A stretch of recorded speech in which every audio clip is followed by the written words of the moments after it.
Hello, je vous retrouve aujourd'hui pour une nouvelle vidéo où je vais faire un petit récap sur mes meilleures lectures du premier trimestre de l'année 2020.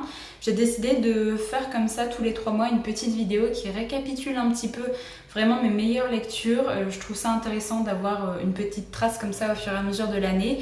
J'espère que cette vidéo va vous plaire. J'essaierai de vous mettre dans la barre d'infos tous les liens vers les vidéos update lecture où je vous parle des romans que je vais vous présenter dans cette vidéo, puisque je ne vais pas vous refaire un update lecture de tous les livres que je vais vous présenter. C'est juste une vidéo récap, une vidéo bilan par rapport aux meilleures lectures que j'ai pu avoir depuis le début d'année. Donc voilà, ça va vraiment être une vidéo qui va être très rapide. Je vais juste vous expliquer pourquoi j'ai aimé ces romans. Alors vous avez la suite de cette saga. Donc la saga, c'est l'Empire des Tempêtes de John Scovron. Donc ça, c'est le premier tome, Hope and Red. Et du coup le deuxième, c'est Bane and Shadow, que j'ai lu en début d'année et que j'ai complètement adoré. J'ai adoré vraiment l'univers magique qui a été encore beaucoup plus mis en place grâce aux biomanciens. Le côté vraiment balade sur les bateaux, bataille en bateau qui est également beaucoup plus amené. Vous avez beaucoup plus d'action, beaucoup plus de petites péripéties et j'ai vraiment adoré cette suite et j'ai qu'une hâte, c'est de lire le tome 3 qui pour l'instant n'a pas de date de sortie en poche et ça je suis vraiment très très triste, mais j'ai adoré ce tome 2 et pour un tome 2 franchement l'histoire avance vraiment bien et c'est cool d'avoir un tome qui n'est pas un tome de transition dans une trilogie. Ensuite il y a Les Brumes de Cendre Lune de Georgia Caldera qui a vraiment été une très très bonne découverte. L'univers est très sombre et j'ai beaucoup aimé la mythologie qui est mise en place comme ça. Un gros point positif pour les personnages qui sont très travaillés et que j'ai hâte de retrouver dans le tome 2. Pour l'instant la sortie papier a été repoussée, donc il va falloir attendre pour lire la suite. Mais si jamais vous êtes intéressé par la suite, elle est déjà disponible en e-book.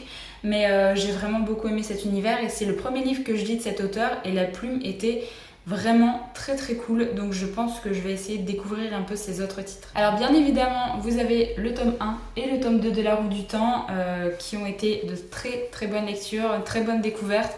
J'ai globalement préféré le tome 2 parce qu'il y avait plus d'action, plus de choses qui se mettaient en place. Mais le début de cette saga annonce que du bon et je ne pouvais que vous présenter ces livres-là dans mes meilleures lectures de ce début d'année parce que ça a été le cas et j'ai juste qu'une hâte, c'est de continuer dans cet univers, continuer à suivre nos personnages, continuer la quête qui a été amenée et voilà. Vous avez également Covenant, le premier tome de la saga, donc c'est Démon puis Sans mêler vu qu'il y a la petite nouvelle qui est présente dans ce tome-là, de Jennifer L. Armentrout qui a été vraiment une très bonne découverte pour la mythologie qui a été mise en place. J'avais lu la saga Lux et j'avais bien aimé, je me doutais que j'allais globalement bien aimer ce roman parce que la plume de l'auteur se lit vraiment très bien, elle est très addictive, mais vraiment le gros plus de ce livre-là, c'est la mythologie qui est mise en place. J'ai complètement adhéré et j'ai beaucoup plus aimé les personnages dans Covenant que dans Lux, donc ça annonce vraiment que du bon pour le début de cette saga. Vous avez bien sûr un livre de Brandon Sanderson que j'ai découvert, c'est Elantris. Donc alors c'est pas mon préféré de l'auteur, mais clairement j'ai passé un super moment de lecture, j'ai beaucoup aimé l'univers magique qui a été mis en place, c'est encore quelque chose d'unique, hein. Clairement je n'ai jamais retrouvé ça dans un autre livre de fantasy. Vous avez les personnages qui sont toujours au top et vraiment une intrigue qui vous tient en haleine tout au long du roman, donc vraiment encore un très bon moment de passer avec cet auteur. La très bonne découverte de fantasy orientale, c'est Les 12 rois de Charakai de Bradley P. Beaulieu, donc c'est le premier tome de cette saga. J'ai complètement adoré l'univers, j'ai adoré les personnages. Il y a des petits défauts mais clairement j'ai beaucoup aimé ce premier tome qui annonce que du bon pour cette saga. Clairement j'ai vraiment adoré. Les personnages sont hyper intéressants et vous avez une héroïne qui sort un petit peu de l'ordinaire et de ce que j'ai l'habitude de lire. Donc clairement, si vous avez toujours pas découvert cette saga, foncez, elle va être disponible en poche là pour cet été, donc n'hésitez vraiment pas. Ensuite, un autre livre qui est un mélange de horreur, science-fiction, on va dire, c'est Une cosmologie de monstres de Sean Hamill, avec qui j'ai passé un super moment de lecture, avec vraiment une ambiance très particulière dans ce roman et avec des petites références comme ça à l'univers de Lovecraft que j'ai vraiment beaucoup aimé. La fin qui m'a laissé un petit peu perplexe, mais globalement j'ai passé un super moment de lecture.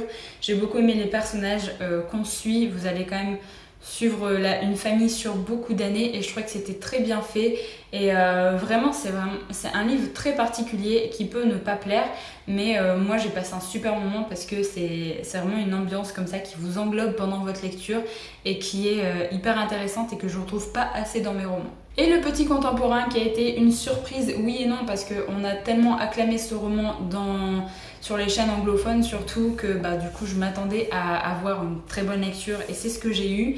Il s'agit d'une vie comme les autres de Anya Hanagihara qui est un contemporain qui vous brise le cœur et qui vous met vos émotions sans dessus-dessous.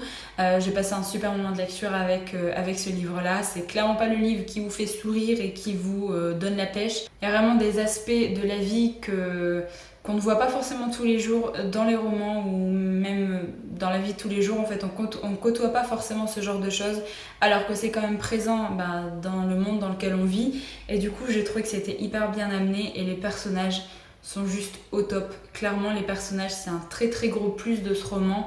Très touchant, ils vont vous briser le cœur, vraiment, ils vont vous briser le cœur et j'ai complètement adoré ce contemporain et j'espère en lire davantage qui me font ressentir ce genre d'émotions. Donc voilà, c'est tout pour mes meilleures lectures de ce premier trimestre. Comme je vous l'ai dit, la vidéo est assez courte parce que je voulais juste faire un petit topo sur un petit récap comme ça sur mes meilleures lectures. N'hésitez pas à mettre en commentaire vos meilleures lectures de ce premier trimestre pour l'année 2020. J'espère vraiment que vous avez eu de très bonnes lectures. J'espère que cette vidéo vous a plu et moi je vous retrouve très bientôt pour une prochaine.